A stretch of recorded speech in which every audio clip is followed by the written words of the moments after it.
নমস্কার বন্ধুরা, শান্তি রান্নাঘরে সবাইকে স্বাগত। আবারও চলে এসেছি একটি সুস্বাদু রেসিপির সঙ্গে। চিকেনের ঝোল আমরা সবাই বানিয়ে থাকি, তবে আমি কিভাবে বানিয়ে থাকি সেটা আজকে আপনাদের সঙ্গে শেয়ার করব। খুবই অল্প মাত্র তেল দিয়ে, মানে বলতে পারেন নামমাত্র তেল দিয়ে কিন্তু আজকে বানাবো এই চিকেনের রেসিপি। কিন্তু দেখে একেবারেই মনে হবে না যে কম তেলে বানানো। চলুন তাহলে দেখে নিই এই রেসিপি বানানোর জন্য কী কী লাগছে। এখানে আমি সবার প্রথমে নিয়ে নিয়েছি চিকেন। এখানে প্রায় 1 কিলো 200 মতন চিকেন আছে। এই চিকেনটা কিন্তু নর্মাল ব্রয়লার চিকেন নয়, এটা হচ্ছে দেশি চিকেন। এই দেশি চিকেনের মধ্যে আমি অল্প হলুদ, লবণ এবং সঙ্গে কিছুটা সর্ষের তেল মাখিয়ে নেব। যেহেতু দেশি চিকেন, সেই জন্য অল্প সর্ষের তেল মাখিয়ে রাখলে এটা কিন্তু খুবই ভালো হবে, তাই আমি আগে থেকেই এই মশলাগুলো মাখিয়ে নিচ্ছি। চাইলে এখানে আদা রসুনের পেস্ট যদি আগে থেকে করা থাকে সেটাও মাখিয়ে নিতে পারেন, তবে আমার কাছে এই মুহূর্তে ছিল না বলে আমি এখন মাখালাম না। তবে আমি মাঝে মাঝেই কিন্তু আদা রসুনের পেস্টও এই ম্যারিনেশনে মাখিয়ে রাখি। এবার আমি এটাকে আধা ঘন্টা মতো রেখে দিয়েছিলাম। এরপর একটি কড়াইয়ের মধ্যে সর্ষের তেল দিয়ে দিচ্ছি। সর্ষের তেলের মধ্যে আমি পুরো রান্নাটা করব। আর এইভাবে ডুমো ডুমো করা আলু কেটে নিয়েছি। এই আলুগুলো আমি প্রথমে তেলের মধ্যে ভালো করে ভেজে নেব, যাতে 80% মতো সেদ্ধ হয়ে যায়। আর এটা চন্দ্রমুখী আলু আছে, তাই খুব সহজে এটা ভাজার মধ্যেই কিন্তু সেদ্ধ হয়ে যাবে। এর মধ্যে আমি অল্প লবণ এবং হলুদ দিচ্ছি। তবে এই রান্নার মধ্যে যেহেতু পাটে পাটে লবণ দেওয়া আছে, তাই অবশ্যই লবণের দিকটা খেয়াল রাখতে হবে। ম্যারিনেশনের সময় চিকেনে আমি দিয়েছি লবণ, তারপরে আমি আবার আলু ভাজার সময় কিছুটা লবণ দিচ্ছি এবং আবারও রান্নার সময় আমি কিছুটা লবণ অ্যাড করব। এখন আমি এইভাবে আলুগুলোকে হাই ফ্লেমে ভেজে নেব। আমি এটাকে ঢাকনা দিয়ে ভাজিনি, হাই ফ্লেমেই কিন্তু গোল্ডেন ব্রাউন করে ভেজে নিয়েছি। আর এখন আলুগুলো কিন্তু 80% মতো সেদ্ধ হয়ে গেছে। এবার আমি অল্প তেল ছিল কড়াইয়ের মধ্যে, আরও কিছুটা তেল দিলাম, অর্থাৎ 2 টিস্পুন মতন তেল দিলাম। খুব বেশি আমি তেল দেব না, যেহেতু দেশি চিকেন, তাই অল্প একটু তেলেই কিন্তু রান্না হয়ে যাবে। বা যে কোনো চিকেন আপনারা বানান সেক্ষেত্রে কিন্তু অল্প তেলেই রান্না করতে গেলে একটু অল্প তেল দিয়ে পেঁয়াজটাকে ভেজে নিতে হবে। এখন আমি দিচ্ছি টমেটো। প্রথমে আমি দুটো মাঝারি সাইজের টমেটো সেটাকে দিয়ে তেলের মধ্যে কিছুটা নাড়াচাড়া করে নিলাম। এবার আমি পেঁয়াজ দিয়ে দিচ্ছি। এখানে আমি প্রায় 4টে বড় সাইজের পেঁয়াজ ইউজ করছি। গ্রেভির ঘনত্ব অনুযায়ী এখানে পেঁয়াজটা দিতে হবে। আপনারা যেইভাবে গ্রেভি খেতে চান সেইভাবে দেবেন। যেহেতু আমার এখানে 1 কিলো 200 মতো চিকেন ছিল, তাই আমি এখানে পেঁয়াজের পরিমাপটা একটু বেশি রেখেছি। এবার আমি খুব ভালো করে এটাকে কষিয়ে নেব। দেখে মনে হচ্ছে এখন যে তেল নেই কড়াইয়ের মধ্যে, তাই শুকনো কড়াইয়ের মধ্যে যেন মনে হচ্ছে পেঁয়াজগুলোকে ভাজা হচ্ছে।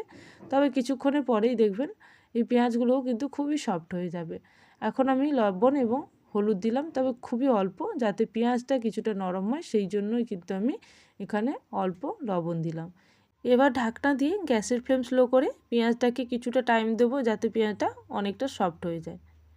এখন আমি পেঁয়াজটাকে খুলে দেখে নিচ্ছি। পেঁয়াজটা দেখুন অনেকটাই সফট হয়ে গেছে। তেল কম থাকলে এইভাবে ঢাকা চাপা দিয়েই রান্না করলে খুব ভালো হবে। এখন আমি পেঁয়াজটাকে আরও কিছুক্ষণ নাড়াচাড়া করে নিচ্ছি। এখন আমি গ্যাসের ফ্লেমটাকে হাই করে দিয়েছি। এইভাবে পেঁয়াজটাকে কিছুক্ষণ ভাজার পরে আমি দিয়ে দিলাম আদার পেস্ট এবং রসুনের পেস্ট। এখানে আমি আদার পেস্ট দিলাম 1 টেবিল স্পুন পরিমাণে এবং রসুন দিচ্ছি 2 টেবিল স্পুন পরিমাণে। আমি এইভাবেই ডবল রসুনটা দিই আদার থেকে, আর এইভাবেই কিন্তু খুব ভালো টেস্ট হয়। এবার আমি ভালো করে এটিকে কষিয়ে নেব। মশলাটা যতক্ষণ না পর্যন্ত খুব ভালো করে কষানো হয়, এবং অল্প অল্প করে জল দিয়েই মশলাটাকে কষাবো। তার আগে মশলাটা যেহেতু এখন অনেকটাই কষানো হয়ে গেছে, এবার আমি লঙ্কার গুঁড়ো অ্যাড করব। এখানে আমি কাশ্মীরি রেড চিলি পাউডার দিচ্ছি। আপনারা চাইলে ঝাল খেতে চাইলে এখানে ঝাল লঙ্কার গুঁড়ো ইউজ করতে পারেন। যেহেতু এখানে লঙ্কার গুঁড়ো একটু গুঁড়ো মশলা, তাই আমি এখানে অল্প জল দিলাম। আর তেল যেহেতু কম আছে, অল্প জল দিয়ে মশলাটাকে কষিয়ে নিতে হবে।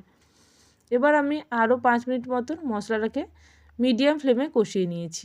মশলাটা দেখুন ভালোভাবে কষানো হয়ে গেছে, তবে আরও কিছুটা কষাতে হলে মশলাটাকে অল্প জল দিয়ে কষিয়ে নিতে হবে। তাই আবারও আমি অল্প জল দিয়ে মশলাটাকে আরও আমি 5 মিনিট কষিয়ে নিচ্ছি। মশলাটা যত ভালো করে কষানো হবে, তত কিন্তু রান্নার টেস্ট ভালো হবে। তেল কম থাকার জন্য অল্প অল্প করে জল দিয়ে কষিয়ে নিলে তাহলে কিন্তু নিচে লেগে যাবে না। এবার মশলাটার মধ্যে আমি কিছুটা ঢাকনা দিয়ে মশলাটাকে আর 5 মিনিট মতন স্লো ফ্লেমে রেখে দিয়েছিলাম। দেখুন মশলা থেকে এখন তেল ছাড়তে শুরু করেছে। এবার এই মশলাটাকে 2-1 পারা নাড়াচাড়া করে নেব। তারপরে এর মধ্যে আমি চিকেন অ্যাড করব। তবে মশলার যদি কোনো রকম কাঁচা ভাব থাকে তাতে কোনো অসুবিধা নেই। আবার আমি যখন মশলাটার মধ্যে চিকেনটা দিয়ে ভালো করে কষাবো, তখন কিন্তু খুব ভালো করে কষানো হবে। এবার যেরকম ঝাল খান সেই অনুযায়ী এখানে কাঁচা লঙ্কা অ্যাড করতে পারেন।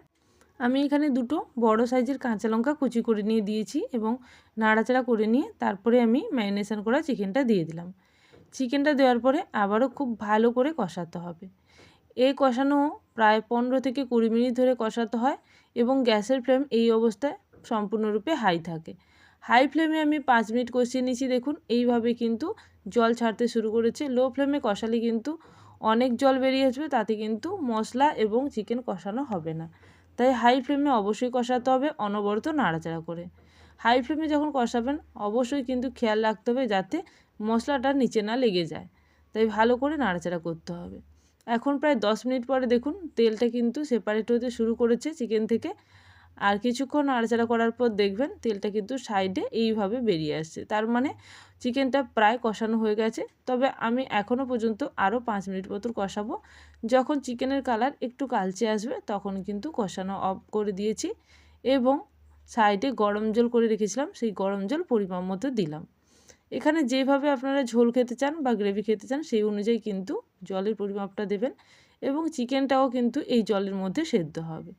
যেহেতু দেশি চিকেন একটু বেশি সময় লাগে সেদ্ধ হতে, তাই আমি প্রথমে হাই ফ্লেমে 2 থেকে 5 সেকেন্ড মতন ফুটিয়ে নিয়ে আলুগুলো দিয়ে দিচ্ছি এবং এখানে আমি গ্যাসের ফ্লেম স্লো করে ঢাকনা দিয়ে আরও 10 থেকে 15 মিনিটের জন্য রান্না হতে দেব।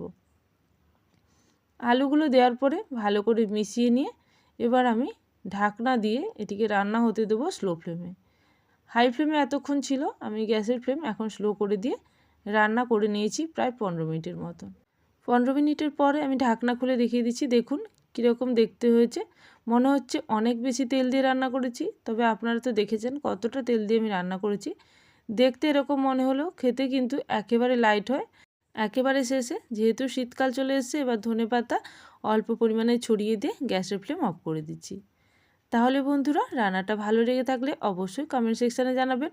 আর যারা এখনও পর্যন্ত চ্যানেলটিকে সাবস্ক্রাইব করেনি অবশ্যই চ্যানেলটিকে সাবস্ক্রাইব করে নিয়ে পাশে থাকা বেল নোটিফিকেশানে ক্লিক করে রাখবেন, যাতে আমার চ্যানেলে নতুন রেসিপি আসার সঙ্গে সঙ্গে আপনাদের কাছে সবার আগে নোটিফিকেশান পৌঁছে যায়। তাহলে আজকের জন্য এই পর্যন্ত, আবারও চলে আসবো নতুন কোনো রেসিপির সঙ্গে। ভালো থাকবেন, সুস্থ থাকবেন।